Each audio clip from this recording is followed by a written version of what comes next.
Welcome to the G.A.B. This is G.A.B. They should have never gave you platform. We about to get into the next segment. Ooers, we about to get into the SAF segment. And today, I gotta talk about The Bear, Season 2 on Hulu. And let me tell you, this season was just as good as Season 1. It had a different feel to it.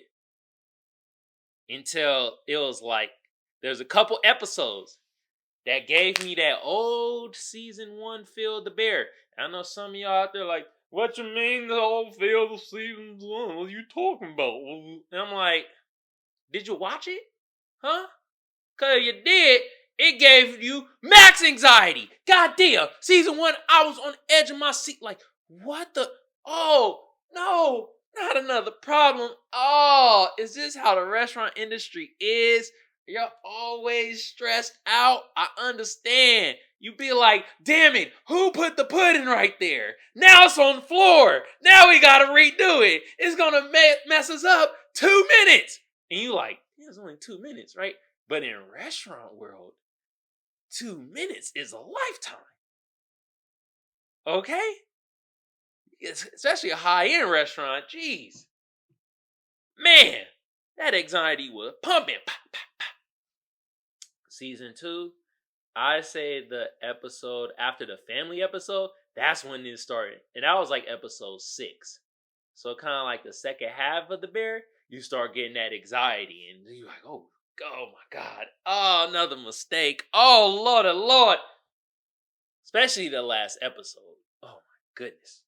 Anyway, before I jump into some more of the plot, let me give you the stats of Season 2. I mean, I already told y'all the cast, but I'll go over and tell y'all most of the cast again. Not everybody, but most of them. All right? And then we're going to go from there. All right. So, is this the second time I ever seen this? Rotten Tomatoes gave it 100%. IMDb gave it a 8.4. And us, the people, gave it a 94%. God damn. Hand claps. Yo, I agree. So frick y'all. Like, wow. Yeah. And I agree. Season 2 is really freaking good. It gave a different kind of feel to it. I'll explain it. All right. So, and I'm just seeing the names. Oh, the names of the episodes. Oh, damn. And I'm hungry as hell, too. Oh, beef. Pause. Pasta. Sunday. Honeydew. Hop. Fishes. Forks. It's bologna's, but it looks like bolognese. Omeletta. What? And then The Bear. So, that was all the episodes for Season 2. You feel me? Let me give you the cast. You know what I mean? So you had Jeremy Allen White, who is Carmi. You feel me? You got Ayo Adaberry. I'll be messing up her name. I'm sorry. She's Sydney. Then you have Ebon Moss Backrotch, and he Jurmovich. And I'm so glad he got his head out of his ass. And it's like, he was... I'll put it like this. Season 1, he was the most hated character to me. Season 2, loved him the most. I was like, yes, finally. Anyway, let me give you the rest of the cast. And that Carmi and Jeremy, I'm gonna call him Jeremy because that's what they call him on the show. They're cousins. And then Abby Elliott, she plays Natalie. You feel me? Natalie and Carmi, they're brothers. You feel me? Brother, sister. They all in the family except for Sydney. Then you got Maddie Madison. He a real cook too. You feel me? He plays Neil. He's the other cousin. Then you have Lionel. They call him, he got L-Boy here, but Lionel from the Loiter Squad. He's Marcus. You feel me? And then they got Lisa Colin Zaza. She's Tina. You feel me? And alright, the rest of the cast, they doing anything and stuff, you feel me? But let me get back to the plot. Let me get back to the feel of Season 2. So Season 2 was the build-up of them reopening up the restaurant. and trying to do it all the right way. They're trying to get their permits. They're trying to get all their goddamn health instruction, whatever you need to do to open up a restaurant properly. That's what they were doing this time. Because the restaurant was owned by their older brother. I told you who the actor was. I don't need to do that, all right? Their older brother, who ended up passing away and left the restaurant to Carmi. You feel me? And Carmi wanted to run the restaurant with his older brother. His older brother was like, bro, I'm not trying to get you into this. And you got more in depth of that conversation and of that thing when they had the episode, I want to say 6, where the family all came together and the mom was freaking going crazy, cooking and stuff, and you saw how hectic that one night of that family is. It reminded you of how the restaurant is ran. And it's kind of like a saying where, like, anything that you do in life, you're gonna do it in any aspect of life. So how their family was ran and how hectic that was and how just out of order everything was, but at the end of the day, the food came out magnificent, but it seemed like nobody ate because they were arguing and fighting and forks thrown and just all types of stuff. That's how the restaurant is ran. So it was like, I was like, okay, but Carmi and his older brother had the convo, and his older brother was literally like, yo, bro, I don't want to get you in this situation because they were riddled in debt, and Carmi finds this out, you know what I mean? Running the restaurant. He's like, oh, this is what my brother was trying to stop me from getting myself into. But the thing it makes you think, it was like, should have his older brother let Carmi come in and possibly help save the business, possibly could have helped save his life. Who knows? You know what I mean? Like, it's the whole who knows factor. But anyway, season 2 was more of like each of the characters were kind of branching out on their own, and Carmi was kind of paying for it to help better their skills. So instead of him hiring better people, he said, these are the people I rock with. This is my family. I'm going to get y'all out there to sharpen up y'all skills. And, it gave him more of a purpose. You feel me? Even his goddamn cuzzo Jeremy, he had him like, though it was like a punishment, him go to like a special high-end restaurant and work there for like a week. Wish that week felt like a goddamn month. But anyway, and this was the thing, is like, yo, sometimes you got to put people in situations, in actually better situations. Get them around people that's going to elevate their game. Get them around people that's going to step their game up and make them look at themselves like, maybe I'm the problem. Maybe I'm not working hard enough. Maybe I'm looking at this from a different perspective that I don't need to look at it from that perspective. And that's what happened with the episode, I want to say Forks, where Carmi put Jeremy into this restaurant, and he was like, cleaning forks at first. One was like, man, what am I doing here? Then the manager, is Asian cat, he kind of whipped him in shape. Was like, bro, this is my life. I love this. You bullshitting. I don't know what you on, but you on horse shit. And then Jeremy was like, you know what? Maybe I am. Maybe it is me. Maybe I need to be better. And once he had that mindset and stuff clicked, he took over that training, that line of work, and brought it over to the bear. You feel me? Gave the man some purpose. Sometimes it's sad seeing a nigga with no purpose. Nah, seriously. Sometimes a man just need a little bit of push to some purpose. But the rest of the episodes, everybody was doing their thing. You feel me? Marcus, he went out to, I think it was either Italy or Paris, to brush up on his dessert whipping skills. You feel me? And then, hold on, let me get the cast. There's a lot of cast members. Sydney, you feel me? Carmi started giving her more trust. They was kind of butting heads, you feel me? But he was giving her more trust and was like, you know what? You're going to be head chef. You're going to be running things, you feel me?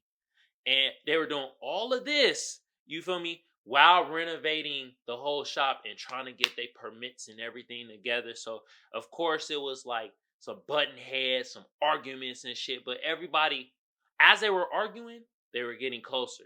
Sydney and Tina, they're getting closer. Like, and even though they arguing at conflict, the resolution on how they solved conflict got different. It was more like, we ain't gonna be yelling. Let's chill, relax, talk it out. Okay. You feel me? And I like that. And Carmi finally let his sister, Natalie, come into the business and help. Carmi has a hard time letting people help. And I understand that. I be having a hard time letting people help. It is so hard to relinquish some shit to get some help. But Carmi is starting to do that, and it helped them out tremendously.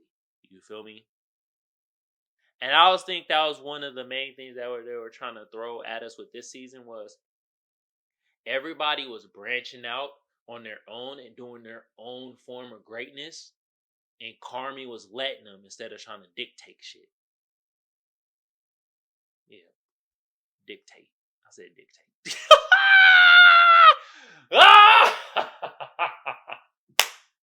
Pause. Yeah. But that was one of the things. And that's why I felt like this season, it wasn't as anxiety ridden where it's like, oh, everything messing up. It was more of like, okay, Carmi is really letting some stuff go. And you kind of felt that in the season. It was like, oh, you seeing these people got their own way of doing greatness. And like, if Carmi just kind of let them kind of be, and then, you know, everything will work out. Even Sydney, she had fear, oh, this might fail. And it was more of like, stop thinking that way. Everything's going to be good. People going to love it. You feel me? It was that too. You feel me? Until after the family episode. Then you start getting some anxiety. It was like permits wasn't coming through. It was crunch time. It was like, oh, snaps. Uh-oh, it's getting close. And then, because like 7, 8, and 9, you still had the little anxiety thing, but it wasn't. It wasn't as much until episode 10. And I think they bottled all that up to episode 10. Oh, another thing. Carmi ended up getting a girlfriend this season. And the girlfriend was a girl he liked since high school. You feel me? And she liked his ass too. She was just trying to tell his scary ass, God damn, man, you should have been. You know what I mean? But what does Carmi do best? F up things. He effed it up with her. And I'm like, oh, bruh, it's what we do as best as men. Talk too much at times. We really good at doing that and effing things up. But anyway, so at the last episode, that's when the restaurant opened back up. You feel me? And it opened up to friends and family. And like you saw the one episode with the family with the mom, and the mom acted like nobody cared about her, but actually everybody loved her. But the thing is like the way they were showing love is not the way she wanted to receive love. They were showing her love like, look, we here to help, but we gonna be out your way because we know this show kitchen, this show domain. And she was more like, in a way, even though she yelled at people and was like, get that out, she wanted that. She actually wanted people to come in and be like, you good? Like, not the okay stuff, but come in and be like, let me help. I appreciate you cooking this. Da-da-da. At the end of the day, she needed a man. Let's be real. She needed a man. She wanted a man to come back up on that ass and be like, baby girl, kiss on the neck. You cooking this thing well. And she gonna be like, get the fuck out of here. I love you too. It was that type of thing. That's what I was getting. You feel me? But yeah, it showed in like the Natalie invited the mom to come, and Carmi was telling her like, man, moms ain't gonna come. Why are you giving up your whole? Why are you doing this? And then Natalie's husband went outside, and the mom was actually there. The mom came and didn't go in because she felt too embarrassed, and she felt that she didn't deserve the good thing. And I was like, this is such a fatal mistake because that would have sealed up everything. It would have been the goddamn cherry on the damn milkshake. Like they really, I'm telling you, bro. And it's like they thinking one thing, she thinking another, and it's like, dude, I really wish she would have came in that restaurant, but she didn't. And essentially, she left, and the husband was trying to tell his wife Natalie and shit, but didn't happen. And Carmi got locked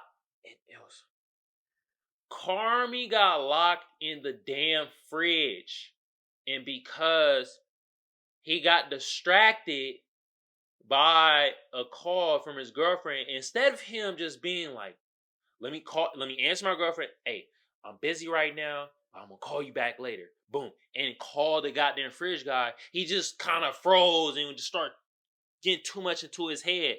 Didn't call, got locked in the fridge, and was locked in the goddamn fridge the whole night that they ran the restaurant. And he stressing and shit like that, and they ran the restaurant beautifully.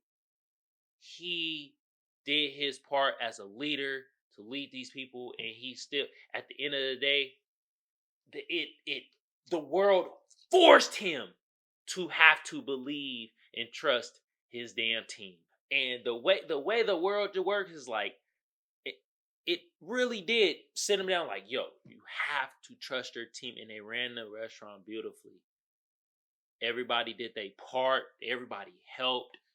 And it was in my head, I'm like, dude, just think if Carmi would have just followed through and just relax, call, bruh, he would have still had the love of his life. Because what happened was he started getting too much into his head, and he thought he was talking to Tina, and actually his girl came in, and he was like, yo, basically saying, I don't need no love.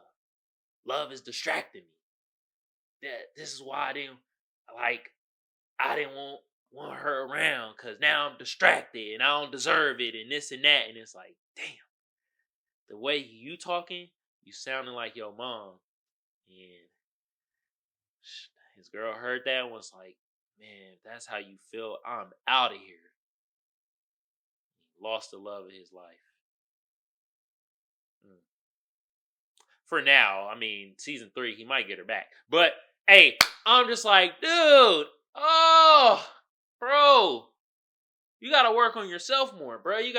You're still like, everything's actually going good for you. You're self-sabotaging. He's very self-sabotaging, And I was like, man, see?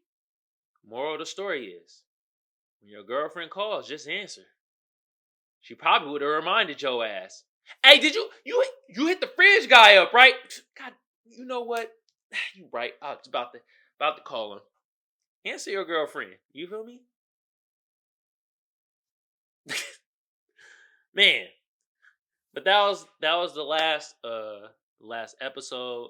It left it open for there's gonna be a season 3. For sure gonna be a season 3. I actually can't wait to see season 3, because season 2 is good. And it gave her a different feel. You feel me? And it still gave the similar feel of season 1, just not all the episodes. So season 3 might be in for a treat. Hey man, once again, that was The Bear on Hulu. Watch if you want or not. It's up to you. I don't give a damn.